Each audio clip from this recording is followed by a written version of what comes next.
ભારતના રૂપિયાના નોટ પર બનેલા ચિત્રો ક્યાંથી લેવામાં આવ્યા છે? ચલો જાણીએ. સૌથી પહેલાં 10 રૂપિયાની નોટની પાછળ ઓડિશાના પ્રસિદ્ધ કોણાર્ક સૂર્ય મંદિરનું ચિત્ર છે. આ મંદિરનું નિર્માણ 13મી સદીમાં ગંગ વંશના રાજા નરસિંહદેવ પ્રથમે કરાવ્યું હતું.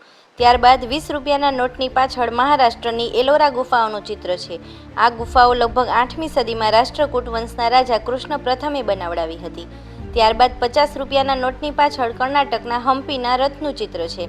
આ વિઠ્ઠલ મંદિરનો એક ભાગ છે. આ રથનું નિર્માણ વિજયનગર સામ્રાજ્યના રાજા કૃષ્ણદેવરાયે 16મી સદીમાં કરાવ્યું હતું. ત્યારબાદ 100 રૂપિયાના નોટની પાછળ ગુજરાતની રાણીની વાવનું ચિત્ર છે. તેનું નિર્માણ 11મી સદીમાં સોલંકી વંશની રાણી ઉદયમતીએ કરાવ્યું હતું. 200 રૂપિયાના નોટની પાછળ મધ્યપ્રદેશના સાંચીના સ્તૂપનું ચિત્ર છે.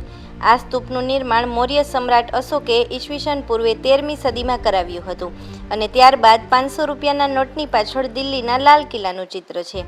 આ કિલ્લાનું નિર્માણ મુગલ સમ્રાટ શાહજહાંએ કરાવ્યું હતું. આવી જ જાણકારી માટે અમારી ચેનલને લાઇક અને ફોલો જરૂરથી કરજો.